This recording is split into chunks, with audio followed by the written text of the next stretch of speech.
All right, this is my first daily cast, and I have no idea where this is going to go, but I'm going to set it up with a little bit of context so you don't think I'm just a rambling fool, or maybe so I don't think I'm a rambling fool. But I've been doing a ton of reading and really going down the rabbit hole on emotional development and the ideas around emotional excellence, and been reading some great books. And one of them I've read recently was a book by Susan David called Emotional Agility. I heard her on Rich Roll's podcast, and it was an incredible conversation. And I felt like it tied in all these ideas that I've been, thinking of and kind of rolling around in my head, but didn't really, I don't know, I hadn't like connected all the dots, I guess is maybe the best way to put it.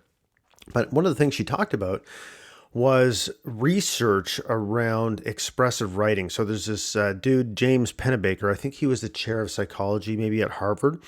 And what he did was he did research and showing that the how journaling in the morning contributes to emotion, like contributes to wellness. And basically writing for 20 minutes and just doing a stream of consciousness, and then it's not for anybody else. It's to, you can throw it away or whatever, but it's getting the thoughts out of your head and getting them down on paper or whatever the medium of choice is. Mine will be a podcast episode, but and it's since been shown, like the research has been replicated hundreds of times, and it's been also shown to have like actual physical benefits as well about getting this stuff out and kind of maybe owning your thoughts or processing your thoughts. And I guess I wanted to do that. I wanted to start making this part of my morning ritual because I got a lot of shit that goes on in my head, and a lot of it stays in there. I talk to a lot of people about a lot of things, but a lot of it stays in there. And I feel like there'd be a couple benefits. So aside from the obvious benefits that I just actually mentioned to you, like the research proven benefits, I feel like I want to share my journey with people because I believe that it will help them. And I think it might help them in a few ways. Number one, I think it might help people understand that maybe I'm thinking about or wondering about or beating myself up about some of the same shit they are. Maybe just talking about it, maybe still will stimulate them to think about something differently. It's like stimulate you to think about something differently, or maybe it'll cause you to reach out to me and we'll have a conversation about it and both be better off and learn something.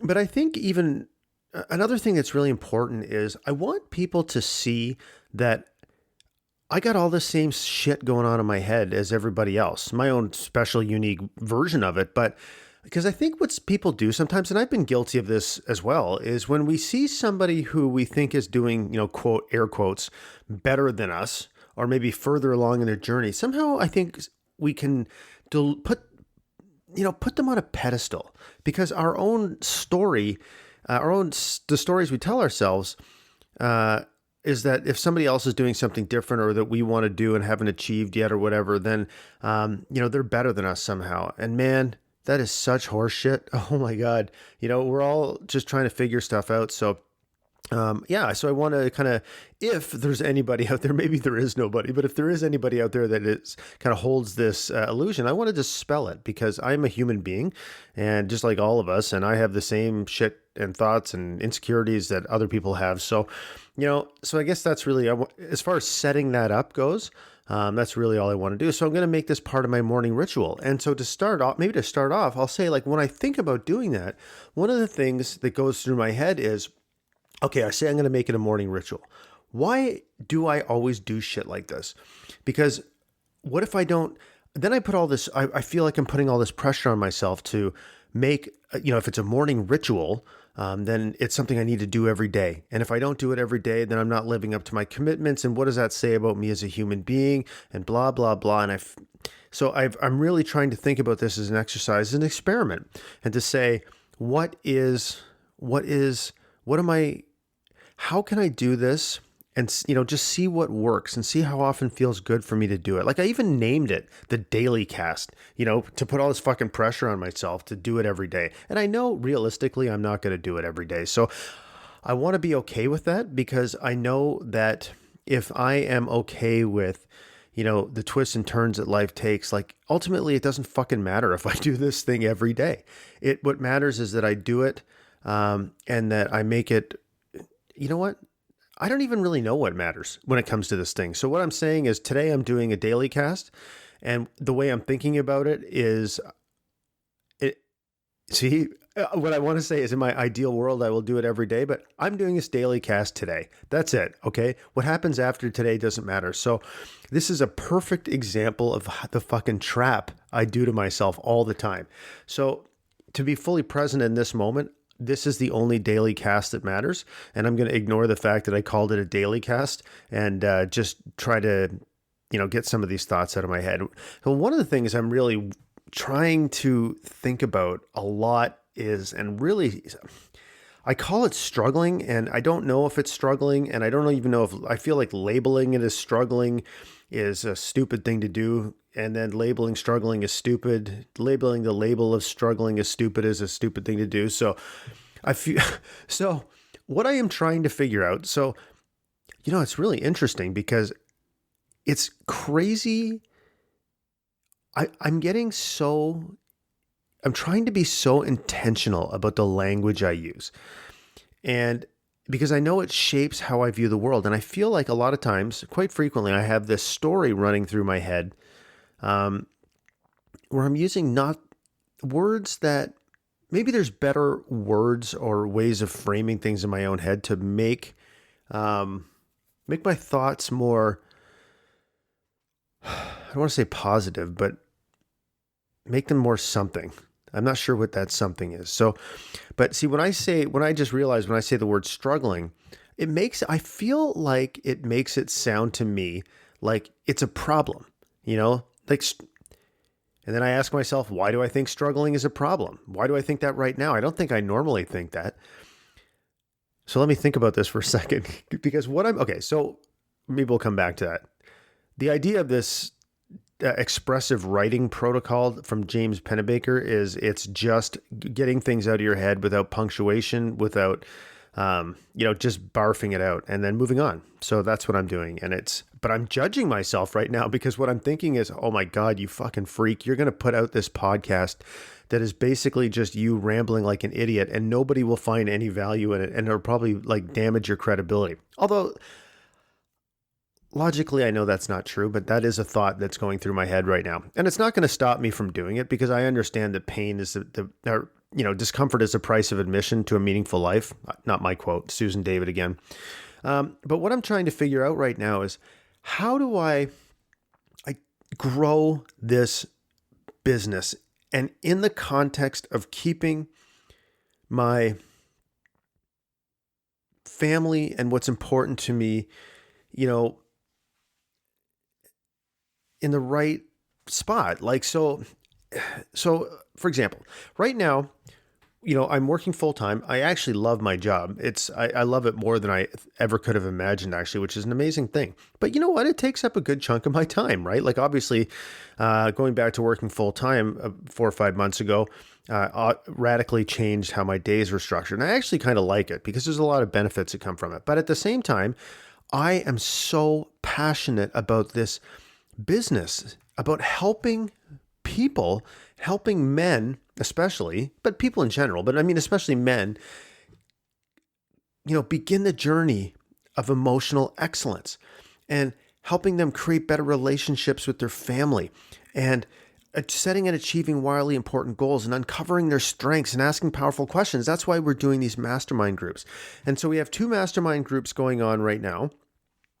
And I think that's probably a pretty good number. I think that's a good number so that's fine. So one's wrapping up and we need to start filling it again. So here's what I'm trying to figure out is like, I want to make these masterminds truly world-class experiences. And I think that what we're doing right now is absolutely amazing, but I can see so many opportunities to take it to the next level, like big time next level. Like we've purchased a whole Strength Finders coaching kit. So we'll be able to really use an established, proven protocol to help people find their strengths and then find really creative ways of incorporating those into the mastermind. But my point is, what I would like to do, for example, to make this a truly world-class experience is I need to interview the guys who want to join the mastermind. And then I need to, what I'm thinking I want to do is I want to do this whole strength finders exercise with them one-on-one, which means having another coaching call with them, to really flush this stuff out, which is great and would be awesome. But I'm like, oh my God, how am I going to fucking do that? Like, when am I going to find the time to do that? And then I think, dude, if you want to grow this business, you got to find the time to do that, because the conversations will be amazing. It will be super helpful for them, and you will be producing a higher value, product and, product or service. And it would be amazing. Now, these are just brainstorming ideas right now. So then there's that. And then I'm speaking at this summit next week for about 65 or 70 incredible fathers. And one of the things that will come out of this summit is this amazing model of what it means to create a dad edge. Okay. And so with emotional excellence at the core of that. So what I see happening is there being an amazing opportunity to start creating courses, training material around this kind of hubbed, spoken hub model, and what would that look like? And man, I would love to do that, because it would help so many people. It would create some passive income, and it would deepen my partnership with my good buddy Larry and Jeff, who's these guys I respect immensely. But when the fuck am I going to do that? How do I find the time to do that? And as a primary breadwinner, I'm not of this family. I'm trying to figure out, like, okay, I'm okay. Like, I've been the primary breadwinner for a long time. I'm totally comfortable in that role. But if I want to grow this business, then it's going to take and maybe it's just a limiting belief I have, but it's going to take a different type of effort. And I need to start thinking about how to structure my time in a way that will allow me to put in the required effort to produce the products and services that will help us grow this business and ultimately help more people, because fuck, that is what it is all about. Like, making money is great, but making money doing something you hate is not great. And I'm telling you, I love this work so much. And so I got it. Like, it's this burning need inside of me to grow it. But I'm really trying to figure out, like, how to set it up and what these stories I'm telling myself up, because maybe what I'm saying to myself is actually bullshit. And there's a simple way to structure this where I could do it, where I could invest the time to grow it and give people the service and the time that they need. So I'm going to sit down with Tanya tomorrow and kind of talk through this and say, like, what might this look like, where we can have the kind of family that we want, but we can also recognize that as the primary breadwinner of this, and having this side business that I want to continue to grow it. And because I'll tell you, that business, like the running these mastermind groups and talking to these men and doing this podcast energizes me so much. Like, I am so jacked when I get off a mastermind call that I usually can't sleep for a couple hours. And they end kind of late, like usually around 10 p.m., 10:15 or 10:30 p.m. And I literally can't sleep. And I'm like, bouncing off the walls, because I'm just so fucking happy and amazed about what we are all creating together in these groups, right? So I get a ton of energy out of that. So it's not like, I'm going to a bartending job where it's like, or some job where I'm slaving away and I'm coming home exhausted. I feel like I'm going into this and I'm learning and I'm coming back energized and I'm bringing that energy back into my family. And I'm learning from the guys in the group always new skills, because meaning is made in conversation.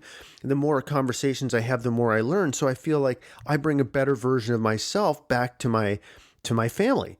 Right? So these are all the things I'm trying to think about. And also, my kids are a little older, like they're 14 and 13, and they don't need as much, they don't need as much interaction nor do they want it, as like a 6-year-old, for example. So, I can even feel, actually, while I'm talking about this, that I feel anxious. I feel anxious, and I don't know if let me just think about this. Why am I feeling anxious right now? I don't know. Maybe there's a part of me. I don't think there's a part of me that doesn't believe any of this is possible, because I know it's possible. I know that the impact that I have had on people is pretty profound. And I say that with total humility because lots of other people have had the exact same, like not the exact same, but I mean, a profound impact on me too. Like, so it's not some, helping people or whatever is not some unique gift that I have. Doing it in the way that I do it with my voice and my thoughts and my commitment. I mean, obviously only I can do that. So I don't think that there's a limiting belief of mine that is holding me back from doing this. It's just like I need to, I don't know. Maybe part of it is understanding, like if I look at masterminds, I look at Jeff and myself, I think I think we need to sit down and truly define what it is we want to create, like the next version of what we want to create, and truly acknowledge our strengths and weaknesses. And I say weaknesses not as a negative thing, but like, we both have different strengths. We also both have some of the same strengths, and we have some of the same weaknesses, or things we're not, that we're not just naturally suited for. And so, I think we need to have a conversation about what kind of gap that creates and what can we do about it, because we also need to talk about what does a world-class mastermind actually look like? Because, it's funny. I want every mastermind experience to be like on a scale of 1 to 100, to be 100 for the men going through it. But I want it to be a 0 compared to the next one we do, because we've learned so much. So yeah. And another thing is, I don't feel good about doing, non-work stuff at work. So like doing my side business stuff at work, it doesn't feel good to me. And I actually thought that I thought I'd be okay with it, to be honest with you. But I'm not. And so, that's another thing I need to factor in. So all this is doable. I know it's doable. And I'm really looking forward to sitting down with Tanya and talking things out tomorrow, and really just trying to figure out what it looks like, because I think that I am truly capable of creating great things. And I feel like in a lot of ways I already have. But when I just sit there and I internalize all this shit in my head, I can't fucking figure it out. I can't. I've proven that to myself over and over and over again. And I think, so I'm really glad, actually, I feel quite a bit better from having done this podcast right now, like just having done this stream of consciousness. And I know that there's a solution in there that can work for everybody. And I know that I have the ability to find it. And I know that I'm going to find it, or at least start to, sketch out a solution, let's say, or a solution that works right now when I talk to Tanya tomorrow, because, so yeah, that's kind of all the stuff that's going on in my head. And it's amazing. Sometimes I feel like when these thoughts are going on in my head, it's like kind of how I describe it as like a film strip kind of going really, really fast in front of behind my eyes in a way. And the frames are going so fast that I can't see them, or I can only briefly glance at each one. So it's like this huge stream of thoughts and ideas, and I can't connect them to one another. And then like bit by bit, I will like pluck a frame out, one by one, and then slowly they'll start to assemble into these different ideas. But it takes a long time to do that. And it's, quite frankly, it's not an efficient way to do it. It's because I really can get, even still after I've done all this personal development, I would say it's different. I'm much better at observing my thoughts and feelings and trying to make sense of them. But man, I know that for me, that keeping shit inside my head, and trying to work it all through in my head is not a good idea. And I think part of it is because I have a huge opportunity to get better at being more focused and present on each specific thing I'm doing. So for example, as I'm talking through this podcast, I'm just realizing, this is why I want to do this, because I'm actually just thinking about this right now. I am only focused on doing this podcast, like this, recording this stream of consciousness right now. And I'm getting all these thoughts out of my head, and I've already had a couple of insights. Not world changing, but they all compound on one another. But if I have these thoughts going on in my head, I get distracted by a million different things, whether it's my kids talking to me, or if it's Facebook, or if it's thinking about I should work out, so there's not a kind of a dedicated block of time for me to think about this stuff. There's just a million other distractions going on in my head. But when I'm doing this this right now. It's me standing in front of a microphone with nothing else around. I'm watching the bars like go around across the screen that are like showing my voice recording on this software, but I'm alone in the basement and I'm uninterrupted and I'm focused, and I feel like it is a way better way of doing things. So like what did I get out of this thing? I got out of it that is really important, that it just doing this podcast showed me about why recording it or writing it down is really important. And I also got that it drove home to me again how important it is for me not to stay internal in my own head, and also that I believe that it is possible for me to structure my life in a way that serves all, stakeholders, let's say.